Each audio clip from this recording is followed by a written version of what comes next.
2024 లేదా 25లో డిగ్రీ లేదా బీటెక్ చదివారా? సాఫ్ట్‌వేర్ జాబ్ కోసం ఎదురు చూస్తున్నారా? అయితే కోడ్ జ్ఞాన్ 100 డేస్ కోర్సులో చేరండి, జాబ్ సాధించండి. నమస్కారం ఉమా గారు. నమస్తే అమ్మా. కర్మ సిద్ధాంతం అంటే ఏంటి? అండ్ అలాగే కర్మ అనేది రకరకాలుగా ఉంటుంది. ఎవరు చేసుకునే కర్మ దాన్ని బట్టి వారికి ఆ ఫలితం ఉంటుంది అని చెప్తూ ఉన్నారు. కర్మ అంటే ఏంటి? ఎన్ని రకాలు ఉంటుంది? వేదిక ఆస్ట్రాలజీ దీని గురించి ఏం చెప్తుంది? నక్షత్రాల వారీగా మనం మాట్లాడుకుంటే దీని యొక్క ప్రభావం ఎలా ఉంటుంది ఉమా గారు? తప్పకుండా అండి. కర్మ సిద్ధాంతము, కర్మ అనేటువంటిది ఎక్కడైనా సరే మూలమైనటువంటిదండి. మన కలియుగంలో కావచ్చు, ఏ యుగంలో అయినా సరే, ఈ మనకు కనిపించేటువంటి సృష్టిలో, ఈ ప్రపంచంలో మనకి ఒక జీవరాశి, ప్రాణం ఉన్నటువంటి ఏదైనా జీవరాశి కదులుతోంది, పుడుతోంది, చనిపోతోంది, అది ప్రయాణం చేస్తుంది, దానికి ఒక గమనం ఉంది, చైతన్యం ఉంది, దాంట్లో ఒక చలనం ఉంది అంటే దానికి కారణం కర్మ అండి. అంటే ఉదాహరణకి కర్మ అనేటువంటిది కేవలం మానవులకి మాత్రమే ఉంటుందా అంటే కాదమ్మా. అది ప్రతి జీవరాశికి 84 లక్షల జీవరాశులకి కూడా కర్మ అనేటువంటిది వర్తిస్తుంది. ఏ కారణం లేకుండా ఒక కుక్కలా జన్మించడం జరగదు. మనకి కనిపించేటువంటి కుక్క, పంది, చీమ, ఎలుక, పాము ప్రతిదీ కూడా కర్మ వల్ల ఆ జన్మ ఎత్తిన వాళ్ళే. తర్వాత మనం ఇంతటి శ్రేష్టమైనటువంటి మానవ జన్మ ఎత్తగలిగాము అంటే కేవలం కారణం కర్మ అండి. దానికి ఏదో ఒక బలమైనటువంటి పుణ్యకార్యాలు మనం చేసి ఈ జన్మ ఎత్తి ఈరోజు ఈ కర్మ కోసం మనం మాట్లాడుకునేటువంటి జ్ఞానము కలిగి, నేను చెప్పడము, మీరు వినడము, అంటే మీ చెవులు పనిచేయడం, నా నోరు పనిచేయడం, నేను ఇలాంటి శరీరం ధరించడం, తర్వాత కనీసం బట్టలు వేసుకునేటువంటి అదృష్టము, ఆ యోగ్యత నాకు కలగడం, నేను ఇలా కుర్చీలో కూర్చునేటువంటి ఒక సౌకర్యవంతమైన జీవితం నాకు ఉండడం, ప్రతిదీ కూడా కారణం కర్మనేనమ్మా. అయితే అలాంటి కర్మ 3 రకాలుగా విభజించబడి ఉంది. ఒకటి ఏమిటి అంటే సంచిత కర్మ, 2 ప్రారబ్ధ కర్మ, 3వది ఆగామి కర్మ. సంచిత, ప్రారబ్ధ, ఆగామి కర్మ. సంచిత కర్మ అని అంటే ఏమిటి అంటే మనం పూర్వజన్మలో చేసినటువంటిది, లేదా పాస్ట్లో పూర్వజన్మ, ఆ ముందు 10 జన్మల క్రితము, నిన్నటి నిమిషము ఏదైతే చేసి ఉంటామో అది సంచిత కర్మ, అనుభవించలేనిది. దానికి తగినటువంటి ప్రతిక్రియగా, ప్రతిఫలంగా, రిఫ్లెక్షన్గా మనం ఇంకా ఏదైతే అనుభవించకుండా ఉంటామో, క్రెడిట్లో ఏదైతే ఉంటుందో అదే సంచిత కర్మ అనమాట. ఉదాహరణకి ఇప్పుడు నేను చెప్పాను చూసారండి, నేను ఇలా కూర్చోగలుగుతున్నాను అంటే కారణం సంచిత కర్మ. సో ఇప్పుడు నేను ఇలా కూర్చున్నానండి, కూర్చుని ఏం చేస్తున్నాను?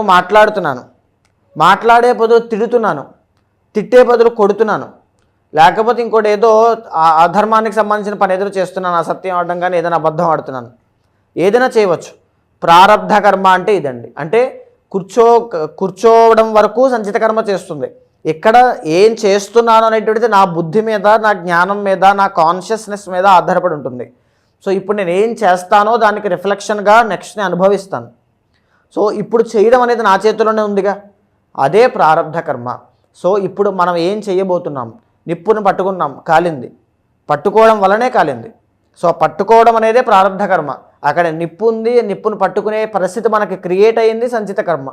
ఆకలి వచ్చింది, దానికి మనం అడుక్కుని తింటామా, కష్టపడి తింటామా, కొట్టి దొంగలించి తింటామా, ఏదైనా సరే ఏం చేస్తామనేది ప్రారబ్ధ కర్మ. ఆకలి వల్ల వచ్చే బాధ సంచిత కర్మ. ఇక్కడ మనం ఏం చేసినా నెక్స్ట్ ఫ్యూచర్లో ఆగామి కర్మ వెయిట్ చేస్తూ ఉంటుందండి. ఉదాహరణకి నేను ఇప్పుడు ఒక బాగా డబ్బున్న వ్యక్తిని మోసం చేశాను అనుకోండి, లేకపోతే బాగా డబ్బున్న వ్యక్తిని, అతను బాగా నన్ను నమ్మాడు, నేను మోసం చేశాను అనుకోండి, నేను ఆ కర్మని ఎప్పుడు ఎలా అనుభవిస్తాను? నేను బాగా డబ్బు సంపాదించి నేను అలాగే ఒక పర్సన్ ట్రస్ట్ చేసినప్పుడే సేమ్ అదే ఎమోషన్, అదే రివెంజ్ నాకు అలాగే జరుగుతుంది, రిఫ్లెక్షన్. అప్పుడు సంచిత కర్మ వల్ల నేను వెంటనే అది అనుభవించేస్తానంటే కాదు. నేను అంత డబ్బు సంపాదించుకోగలిగే పుణ్యాన్ని ఎప్పుడైతే సంపాదిస్తానో అప్పుడు నాకు ఆ కర్మ రిఫ్లెక్ట్ అవుతుంది. అప్పటిదాకా కర్మ నన్ను ఏమీ చేయదండి. అప్పుడే నేను బాగా డబ్బు సంపాదించుకోగలిగే పుణ్యం ఎంతో కొంత ఎప్పుడైతే పోగొతుందో, ఒక్కసారి నేను బాగా డబ్బు సంపాదిస్తాను, ఆ కర్మ వెతుక్కుంటూ వస్తుంది, నేను మళ్ళీ మోసపోతాను. ఖచ్చితంగా జరుగుతుంది. ఇప్పుడు ఆగామి కర్మ అంటే ఏమిటి అంటే ప్రధానంగా ఇప్పుడు ఏదైతే మనం చేస్తున్నామో దానికి రిఫ్లెక్షన్గా, ఆర్ సంచిత కర్మకి మిగిలిన దానికి ఇప్పుడు మనం చేసేదానికి రిఫ్లెక్షన్గా ఫ్యూచర్లో మనం అనుభవించేటువంటి కర్మనే ఆగామి కర్మ. సో ఇక్కడ దీనికి ఆస్ట్రాలజీకి సంబంధం ఏమిటి అని చాలామంది అనుకుంటూ ఉంటారండి. కర్మ వల్లనే జ్యోతిష శాస్త్రం ఆధారపడి ఉంది. కర్మ వల్లనే జ్యోతిష చక్రం కూడా నిర్మాణం అవుతుంది. ఒక వ్యక్తికి అష్టమశని నడుస్తుంది, మీకు అష్టమశని నడుస్తుందండి, వాహన ప్రమాదాల విషయంలోనూ, గాయాల విషయంలో, సడన్ చేంజెస్ విషయంలో, లైఫ్లో ఇలా ఫలానా దాంట్లో జాగ్రత్తగా ఉండండి. అవునండి నాకు అయ్యింది, అవునండి నాకు జరిగింది, అవునండి నేను ఇలాగే ఫేస్ చేశాను. ఎలా చెప్పగలుగుతున్నాము? కర్మ. ఈ ఆస్ట్రాలజీ అనేటువంటి దాంట్లో గ్రహాల యొక్క ఆధారంగా గురుడు ధనకారకుడని, శని కర్మకారకుడని, కుజుడు సత్వకారకుడని, బుద్ధుడు విద్యాకారకుడని, లేకపోతే వ్యాపారకారకుడని ఇలాగ చెప్పబడి ఉండి ఏ ఫ్యాక్టర్స్ ద్వారా మనం ఎలా అనుభవించబోతున్నాము అనేటువంటి దానికి ఇండికేషనే కర్మ. ఆ ఫ్యాక్టర్స్ ద్వారా ఆ కర్మ అనేటువంటి దాన్ని సాల్వ్ చేసుకోవడానికి మనం ఒక శ్లోకం ఉంటుందండి, అవశ్యం అనుభోక్తవ్యం కృతం కర్మ శుభం అంటుంది. అంటే కొన్ని కోట్ల లక్షల కల్ప యుగాలైనా సరే మనం అనుభవించాల్సిన కర్మ చెక్కు చెదరకుండా అలాగే ఉంటుంది, మనం అనుభవించాల్సిందే. అదే మనం ప్రాయశ్చిత్తపూర్వకంగా వేడుకొనగలిగితే ఆ కర్మ ఖచ్చితంగా నివారణ అవుతుంది, ఉపశమనం ఉంటుంది, తగ్గుతుంది, మన నుంచి వెళ్ళిపోతుంది. ప్రాయశ్చిత్తం అంత గొప్పది. సో ఆ ప్రాయశ్చిత్తం ఎలా చేసుకోవాలి? మనకి ఏం తెలుసని ప్రాయశ్చిత్తం చేసుకోవాలి, ఏం రాబోతుందో మనకు తెలియదు. దానికి ఇండికేషనే ఒక బ్రహ్మాస్త్రమే ఆస్ట్రాలజీ. శని రాబోతున్నారు, అష్టమ శని, యాక్సిడెంట్, ఏలినాటి శని, కష్టాలు. సో ఆ కర్మ వల్ల ఇక్కడ నేను కష్టాలు అనుభవించబోతున్నాను. దానికి ప్రాయశ్చిత్తం ఏమిటి? శని యొక్క ఆధారంగా శనికి అధిపతి నారాయణుడి యొక్క శరణు మనం వేడుకోవడం వలన ఆ కర్మ ఏదైతే మనం చేసిందో అది న్యూట్రల్ అయిపోతుంది. ఆ నారాయణని వేడుకోవడం ఎలాగా అంటే కలియుగంలో జపము, ధ్యానము, అర్చన, అభిషేకము, హోమము, యాగము, శక్తి బట్టి ఎలా అయినా చేసుకోవచ్చు. సో ఏది ఆచరించాలి అని చెప్పేటువంటిది ఇండికేషన్ ఆస్ట్రాలజీ ఇస్తుందండి. సో ఇది కర్మ సిద్ధాంతం సరిగారు. సో దీని ఆధారంగా ఏ నక్షత్రాల వాళ్ళకి ఎలాంటి కర్మ ఉంటుంది, ఏ రాశుల వాళ్ళకి ఎలాంటి కర్మ ఉంటుంది, ఏ లగ్నాల వాళ్ళకి ఎలాంటి కర్మ ఉంటుంది, వాళ్ళు ఎలాంటి విషయాల్లో జాగ్రత్త పడాలి అని చెప్పి మనం చెప్పుకోవచ్చమ్మా. ఉమ్మగారు మీరు అన్నట్టుగానే కర్మ సిద్ధాంతం మూలా నక్షత్రం వారికి 1, 2, 3, 4 పాదాల వారికి ఎలా ఉండబోతుంది, ఏ సందర్భాల్లో జాగ్రత్త పడాల్సిన అవసరం ఉందంటారు? తప్పకుండా అమ్మ. మూలా నక్షత్రం 1, 2, 3, 4 పాదములు ధనస్సు రాశిలో సంచారం చేసేటువంటి నక్షత్రము. ఒకవేళ మీరు పేరు బలం బట్టి ఫాలో అవుతుంటే ఏ, యో, బా, బి అనేటువంటి అక్షరాల మీద మీరు ఫాలో అవుతుంటే మీకు డేట్ ఆఫ్ బర్త్ లేనప్పుడు ఖచ్చితంగా ఈ వీడియో మీకే మీరు ఫిక్స్ అవ్వచ్చు, అన్వయం చేసుకోవచ్చు కూడా. అయితే మూలా నక్షత్రము సరస్వతీదేవి యొక్క నక్షత్రం అండి. చాలా అద్భుతమైన నక్షత్రము, కానీ కొన్ని రకాల ఇబ్బందులు ఎక్కువ ఉంటాయి జీవితంలో. మనం ఒక్కొక్కటి మాట్లాడుకుందాం, అంతా చెప్పుకోవడం కుదరకపోయినా నేను ఖచ్చితంగా దీనికి రిలేటెడ్ మ్యాటర్ అంతా చెప్తానమ్మా. సో ఇక్కడ ఏంటి అంటే మూలా నక్షత్రానికి అధిపతి కేతు అండి. 4 నక్షత్రానికి పాదాలకి కూడా ఖచ్చితంగా దోషం ఉంటుంది. ఎవరైతే నక్షత్ర పాదాలు దోషంతో జన్మిస్తున్నారో వాళ్ళకి ముందుగా సంచిత కర్మ అనేటువంటిది ఎక్కువగా ఉంది అని చెప్పి శాస్త్రం ఆల్రెడీ చెప్పిందమ్మా. ఫర్ ఎగ్జాంపుల్ మూలా నక్షత్రం 1వ పాదంలో జన్మిస్తే తండ్రికి దోషం, 2వ పాదంలో తల్లికి దోషం, 3, 4 పాదాలు ధనహాని, పుట్టిన తర్వాత డబ్బులు బాగా విపరీతంగా, అది ఎనీ ఫ్యాక్టర్, ఆరోగ్య సమస్యల వల్ల కావచ్చు, లేకపోతే ఏదైనా బిజినెస్లో లాస్ కావచ్చు, జాబ్ పోవడం, ఇలాంటివి ఉంటాయి.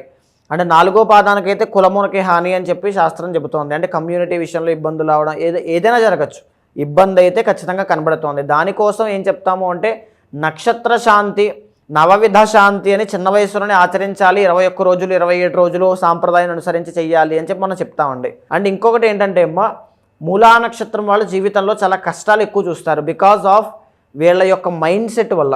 అదే వీళ్ళకు ఉండే సంచిత కర్మ. ఎందుకు అని అంటే అధిపతి కేతు అండి. ఒక ఆలోచన మీద స్థిరంగా ఉండి ముందుకు వెళ్ళేటువంటి తత్వం అనేటువంటిది జనరల్లీ వీళ్ళకు ఉంటుంది. తొందరగా ఇన్ఫ్లుయెన్స్ అవుతారు. నేను ఏదైనా ఒక మాట చెప్పి నలుగురు కూర్చుని ఇది పంది కాదు నంది అని చెప్తే అది నంది అనుకుంటారు. ఇంకో నలుగురు వచ్చి నంది కాదు పంది అనుకుంటే వాళ్ళు పంది అనుకుంటారు. అంటే జనరల్లీ ఉండలేరు, మొండితనం ఉంటుంది వీళ్ళకి.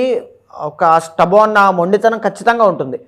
కానీ పక్క నుంచి కేతు ఎఫెక్ట్ కూడా ఉంటుంది. చార్ట్ బట్టి ఒక బ్లూ ప్రింట్ చెప్తున్నాను కాబట్టి అమ్మ. సో దానివల్ల ఏంటి అంటే లైఫ్లో ఫ్లక్చువేషన్స్ అనేటువంటి అప్స్ అండ్ డౌన్స్ అనేవి ఎక్కువ వస్తుంటాయి because of instant decision making అండి. ఆవేశంలో నిర్ణయాలు తీసుకోవడం వల్ల, అది ఆవేశంలో అవ్వచ్చు, తెలియక అవ్వచ్చు, కొన్ని సందర్భాల్లో ఇమ్మెచ్యూర్గా బిహేవ్ చేయొచ్చు, తెలియకుండానే ఇవి ఉంటాయి.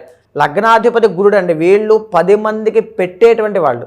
బాగా గుర్తుపెట్టుకోండి, 10 మందికి పెట్టేటువంటి వాళ్ళు, 10 మందిని పైకి తీసుకువెళ్ళేటువంటి వాళ్ళు గురుడు కాబట్టి. ఎప్పుడు పెట్టే చేయి అవుతుంది, పెట్టాలని అనుకుంటారు, కానీ కొన్ని సందర్భాల్లో ఆ పెట్టి మొత్తం అప్పుల పాలైపోతారండి. అంటే దాన్ని ఏమంటారు అంటే అపాత్రాదానము అంటారు. ఎవరికైనా ఆకలేస్తోంది అంటే అన్నం పెట్టడం కరెక్ట్ అండి. ఆ అన్నం ఆకలేస్తోంది కదా అని చెప్పి ₹1,00,000 ఇచ్చేస్తానడం తప్పు. అలాంటివి జనరల్లీ వీళ్ళ జీవితంలో ఎక్కువ ఉంటాయి. నమ్మకూడని వ్యక్తుల్ని నమ్మి మోసపోవడం చాలా ఎక్కువ ఉంటుంది.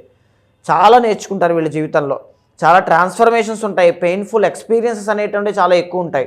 వీళ్ళ లైఫ్లో నేర్చుకున్నవి సొసైటీ వల్ల, మనుషుల వల్ల నేర్చుకున్నవి చాలా ఎక్కువ ఉంటాయి మూలా నక్షత్రం వాళ్ళు. అండ్ ఇంకా చెప్పాలి అంటే అమ్మా, వీళ్ళకి 2 మ్యారేజెస్ చేసుకునేటువంటి యోగం అనేటువంటిది ఉంటుంది సంచిత కర్మ ఉన్నటువంటి వాళ్ళకి. Because of 7th and 10th lord వీళ్ళకి బుధుడు అవుతారు. బుధుడు ఇండికేట్స్ 2 or multiple ఖచ్చితంగా ఉంటుంది. ఫస్ట్ మ్యారేజ్ అనేటువంటిది చుట్టాల్లో బంధురికం, మేనరికం, మరదలు ఇలాగ ఉంటాయి. సో ఈ విషయాల్లో జాగ్రత్తగా ఉండాలి. అండ్ ఇంకొకటి బిజినెస్ అండి. బిజినెస్లో వీళ్ళు బిజినెస్ కనుక పెట్టి అది పార్ట్నర్షిప్లో పెట్టారంటే నష్టం తప్ప లాభం రాదు. ఇది రాసుకోవచ్చండి ఎక్కడైనా. వీళ్ళ బిజినెస్ పెట్టి పార్ట్నర్షిప్లో పెట్టి నేను ముందుకు వెళ్ళిపోతాను అనుకుంటే అది ఐడియా ఎంత బాగున్నా, ఎంత కష్టపడి ఎగ్జిక్యూషన్ చేసినా సరే నష్టము తప్ప లాభం రాదు, లేదా పార్ట్నర్ లాభపడతారు వీళ్ళ వల్ల. వీళ్ళకైతే లాభం రాదు. అండ్ ఇంకొకటి ఏంటంటే అమ్మా, వీళ్ళకి వచ్చేటువంటి ఇబ్బంది over thinking, anxiety, depression, negative thinking, ఇవన్నీ అనమాట అండి. అంటే జనరల్లీ ఎమోషనల్ పీపుల్ అనమాట. ఎమోషనల్లీ కనెక్షన్ అనేటువంటి చాలా ఎక్కువ ఉంటుంది. ఎవరినైనా నమ్మారు అంటే నెత్తిన పెట్టేసుకుంటారు, కోపం వస్తే నెలకేసి కొట్టేస్తారు. రెండూ ఉంటాయి, మంచితనం ఉంటుంది, ఇది కూడా ఉంటుంది. సో దానివల్లనే ఇబ్బంది పడతారండి. ఒక మాట అంటే గమ్ముని టక్కని తీసుకోలేరనమాట. అంటే మాట పడనటువంటి తత్వం వాళ్ళ, పెద్దరికంగా అంటే నిక్కచ్చిగా ఉండేటువంటి, నిజాయితీ గల ఉండేటువంటి పర్సన్స్ అని చెప్పచ్చు ఒక విధంగా చెప్పాలంటే. ఈ చిన్నగా అప్స్ అండ్ డౌన్స్ ఉంటాయి కానీ చాలా నిజాయితీ పరులు, అదే వీళ్ళని కొంప ఉంచుతుంది. ఆ మాట మీద పట్టుకుని ధర్మరాజులా కష్టాలు పడుతూ ఉంటారనమాట. జనరల్లీ వీళ్ళ కనుక కాలసర్పదోషం ఉంది అనుకుంటే అమ్మా, దానివల్ల వీళ్ళు చాలా రకాలుగా ఇబ్బంది పడతారు వీళ్ళ లైఫ్లో. కాలసర్పదోషం ఉంటే కనుక 100%. ఎందుకనంటే ధర్మరాజు యొక్క జాతకంలో కూడా కాలసర్పదోషం ఉంటుందండి. దానివల్ల చిన్నప్పుడు తండ్రిని పోగొట్టుకోవడం, జూదం, వీళ్ళకు కూడా అదే ఉంటుంది. బెట్టింగ్స్ కానీ, ఎడిక్షన్స్ కానీ, ఉమెన్ రిలేటెడ్ అటాచ్మెంట్స్ కానీ ఏదైనా ఉన్నాయి అంటే వీళ్ళ లైఫ్లో నష్టం అనేటువంటిది చాలా ఎక్కువగా చూస్తారు. And more over 12th lord కుజుడు కాబట్టి వీళ్ళకి వచ్చేటువంటి ఇబ్బందులన్నీ కూడా కోర్ట్ రిలేటెడ్ ప్రాబ్లమ్స్ కావచ్చు, లేకపోతే ఈ ల్యాండ్ డిస్ప్యూట్స్ కావచ్చు, లేకపోతే ఆరోగ్య సమస్యలు చెప్పాలి అంటే చిన్న వయసులో డయాబెటీస్ రావడం, హార్మోనల్ ఇంబ్యాలెన్సెస్ వల్ల అండి, శుక్రుడు కాబట్టి. తర్వాత ఈ టెస్టోస్టెరాన్, మగవాళ్ళకి ఫెర్టిలిటీ ప్రాబ్లమ్స్ రావడం, చాలా ఇబ్బంది పడతారండి. ఖచ్చితంగా మగవాళ్ళు కూడా ఫెర్టిలిటీ ప్రాబ్లమ్స్లో ఇరుక్కునే అవకాశం ఉంటుంది. ఆర్ ఉమెన్ అయితే PCOD, PCOS కానీ ఇలాంటి విషయాల్లో ఖచ్చితంగా స్ట్రగుల్ అయ్యే అవకాశం ఉంటుంది. చాలా జాగ్రత్తగా చెక్ చేసుకోండి, కాపాడుకోండి. అది సంతానానికి ఫ్యూచర్లో ఎఫెక్ట్ అవుతుంది. అందుకే ఇప్పుడు చెప్తున్నానండి, సంతానానికి ఎఫెక్ట్ అయ్యే అవకాశాలు ఎక్కువ ఉంటాయి. అండ్ తర్వాత ఇంకా చెప్పాలి అంటే విమెన్ రిలేటెడ్ విషయాల్లో మీ మీద ఎలిగేషన్స్ అనేటువంటి వచ్చే అవకాశం ఉంటుందండి. ఆ విషయంలో కూడా జాగ్రత్తగా ఉండాలి. ఇంకొకటి ఏమిటంటే అమ్మా, వీళ్ళు జనరల్గా బిజినెస్లో చాలా బాగా రాణిస్తారు. అండ్ ఇంకోటి మల్టిపుల్ సోర్స్ ఆఫ్ ఇన్కమ్ అనేటువంటి సంపాదించే యోగ్యత వీళ్ళకి బాగుంటుంది జాబ్ కన్నా. కానీ అవేమీ లేవు జీవితంలో, అన్నీ కష్టాలే ఉన్నాయి అనుకుంటున్నారంటే సంచిత కర్మ వల్ల చాలా ఎఫెక్ట్ అవుతున్నారని అర్థం అండి. అండ్ ఇంకొకటమ్మా, 2nd and 3rd lord Shani వీళ్ళకి. అంటే సంపాదన కూడా ఎవరి మీద ఆధారపడకుండా అవసరమైతే అప్పు అయినా చేసుకుంటాను కానీ ఎవరిని చేయి చాచను, ఈ విధమైనటువంటి మెంటాలిటీ ఉంటుందండి. నాకు ఇది పెట్టు, నాకు ఇది చెయ్యి అని ఎవరినైనా సహాయంగా ఇది చేయను, అప్పు చేసుకుని అప్పే కట్టుకుంటాను అనే ఫీలింగ్లో ఉంటారనమాట. అంత ధైర్యం, ఇండిపెండెంట్ మెంటాలిటీ అవన్నీ ఉంటాయి. సో విమెన్ ఎస్పెషల్లీ మెరిటల్ లైఫ్లో జాగ్రత్తగా ఉండాలి.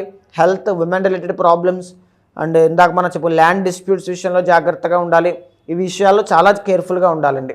అండ్ ఇంకొక మాట ఏమిటి అంటే 6th లార్డ్ శుక్రుడు ఎప్పుడైతే అవుతారో రిలేషన్షిప్లో అనుమానం అనేటువంటిది స్టార్ట్ అవుతుంది. అవి రాకుండా జాగ్రత్త పడండి. మీరు కూడా చాలా జాగ్రత్తలు తీసుకోవాల్సిందే, టు బీ ఫ్రాంక్ చెప్పాలి అంటే. సో అయితే ఇప్పుడు నడిచేటువంటి గ్రహ సంచారాలు, గోచారము వీళ్ళకి ఎలా ఉంది అనేటువంటి దాన్ని చూస్తేనమ్మా, వీళ్ళకి ప్రస్తుతము రవికేతువుల యొక్క సంచారం 9th లో ఈ ఫైనాన్షియల్ స్ట్రగుల్స్ కానీ, ఇచ్చిన డబ్బులు తిరిగి రాకపోవడం కానీ, ఫాదర్ రిలేటెడ్ ప్రాబ్లమ్స్, ఫాదర్కి ఆరోగ్యం బాగాలేకపోవడం, ఇలాంటివన్నీ కూడా చూసే అవకాశాలు ఎక్కువగా ఉంటాయి. చాలా జాగ్రత్తగా ఉండాలి. సెప్టెంబర్ 17వ తారీఖు దగ్గర నుంచి అక్టోబర్ 17 దాకా వీళ్ళకి రాజయోగము, చాలా మంచి రాజయోగం ఉంటుందండి. మళ్ళా అక్టోబర్ 17 నుంచి నవంబర్ 17 దాకా బాగుంటుంది, బాగోదు, రెండు ఉంటాయి. ఎందుకంటే 11th లో రవి చాలా మంచి యోగిస్తూ ఉంటారు, కానీ అది నీచ స్థితి అవ్వడం మూలాన ఫైనాన్షియల్ మ్యాటర్స్లో, ప్రాఫిటబుల్ మ్యాటర్స్లో కానీ, బిజినెస్ మ్యాటర్స్లో కానీ, పెద్దవాళ్లతో డిస్కషన్స్ చేసేటప్పుడు కానీ చాలా జాగ్రత్తగా చేసుకోవాలి, లేకపోతే నష్టము అనేటువంటిది ఖచ్చితంగా చూస్తారు. ఇక నవంబర్ 15 నుంచి డిసెంబర్ 17 దాకా అంత గొప్పగా ఏమి ఉండదు. ఆరోగ్య నష్టాలు అనేటువంటివి ఎక్కువగా ఉన్నాయి, డైజెస్టివ్ ప్రాబ్లమ్స్ అనేటువంటివి ఎక్కువగా కనబడుతున్నాయి, మైగ్రేన్, హెడాక్స్కి సంబంధించి ఎక్కువగా కనబడుతుంది. అండ్ ఇంకొక విషయం చెప్పాలి అంటే భయము అనేటువంటిది ఎప్పుడు కూడా మిమ్మల్ని వెంటాడేటువంటి ఎమోషన్ అండి. 8th లార్డ్ చంద్రుడు కాబట్టి భయపడద్దు, జీవితంలో దేనికి భయపడద్దు. ఏమైనా సరే మీరు రండి. ఒకవేళ ఏదైనా జాతక దోషాలు ఉంటే మీ వెనకాల నేను ఉండి నేను చూసుకుంటాను, ఇబ్బంది ఏమీ లేదు. ఫస్ట్ అండ్ ఫోర్త్ రాడు గురుడు అవ్వడం వల్ల మంచి పేరు సంపాదించుకోగలుగుతారు, మంచి డబ్బు సంపాదిస్తారు, మంచి ఇల్లు సంపాదిస్తారు, మంచి సంతానాన్ని సంపాదించుకుంటారు. ఇవి మీ పాజిటివ్స్. ఇవి కూడా ఇబ్బంది ఉన్నాయండి, సంచిత కర్మ చాలా ఎక్కువ ఉందని అర్థం చేసుకోండి. ఆ విషయంలో జాగ్రత్తగా ఉండండి. థ్యాంక్ యూ ఉమాగారు, థ్యాంక్ యూ సో మచ్. నమస్తే అమ్మా. అంటే ఎలా ఉమాగారు, మీరు అన్నట్టుగానే వాళ్ళు ఎదుర్కొన్న సమస్యలకి నక్షత్రాల వారీగా కనుక మనం మాట్లాడుకుంటే ఎవరైనా కూడా ఇప్పుడు మీరు జనరల్గా చెప్పడం జరిగింది వాళ్ళ యొక్క పర్సనల్ చార్ట్ ఆధారంగా వాళ్ళు ఎలాంటి పూజలు చేసుకుంటే బాగుంటుంది అన్న దాని గురించి ఎవరైనా కూడా మిమ్మల్ని అప్రోచ్ అవ్వాలి అంటే ఏ విధంగా ఉంటుందంటారు? తప్పకుండా అమ్మా. ఇప్పుడు మనం మాట్లాడుకుంది గోచారాంశం మీరు చెప్పినట్టుగా, కానీ పర్సనల్ చార్ట్ ద్వారా మీకు ఏ సమస్యలు ఉన్నా ఒక్క విషయం చెప్తున్నాను, మీ వెనకాల నేను ఉంటానండి. ఎంతోమందిని నేను మా తల్లిదండ్రులు నన్ను చదివించలేకపోయారు, చదివింటే నేను పాటికి ఐఏఎస్ అయ్యేవాడిని అనే కోపంతో తల్లిదండ్రుల్ని హింసించి కొట్టేటువంటి వాళ్ళని చూశాను. ఒక సరైన డైరెక్షన్లో వెళ్ళుంటే ఎక్కడికో వెళ్ళిపోదును కదా అని జీవితంలో ఒక డిప్రెషన్లోకి వెళ్ళి సూసైడ్ దాకా వెళ్ళిన వాళ్ళని చూశాను. ఒక రాంగ్ రిలేషన్షిప్లోకి వెళ్ళి సర్వస్వాన్ని కోల్పోయిన వాళ్ళని చూశాను. ఈవెన్ నేను హెచ్చరించినా సరే. సో అలాంటి వాళ్ళు ఎవరైనా సరే ఒక డెసిషన్ తీసుకున్నాము అంటే లైఫ్లో అది సక్సెస్ అయ్యేలా ఉండాలి. సో దానికోసము ఖచ్చితంగా మీ వెనకాల మీకు లెఫ్ట్ ఆర్ రైట్ సిచ్యువేషన్ ఎప్పుడు వచ్చినా మీ వెనకాల ఒక బ్రదర్ లాగా, ఒక ఫ్యామిలీ మెంబర్ లాగా, ఒక మెంటార్ లాగా, ఆస్ట్రాలజర్ లాగా మీ వెనకాల నేను ఉంటాను. మీ పర్సనల్ చార్ట్ని చూసిన తర్వాత అది గోచారంతో సమన్వయం చేస్తూ మీకు ఎలాంటి డౌట్స్ ఉన్నా సరే, ఏ సమస్య ఉన్నా, ఏ దోషాలున్నా దానికి సంబంధించిన శాంతి పరిహారములు ఆచరింపచేసి నేనే తప్పకుండా భగవత్ అనుగ్రహం కలిగేలా చేస్తాను. థ్యాంక్ యూ అండి, థ్యాంక్ యూ సో మచ్ ఉమాగారు. నమస్తే అమ్మా.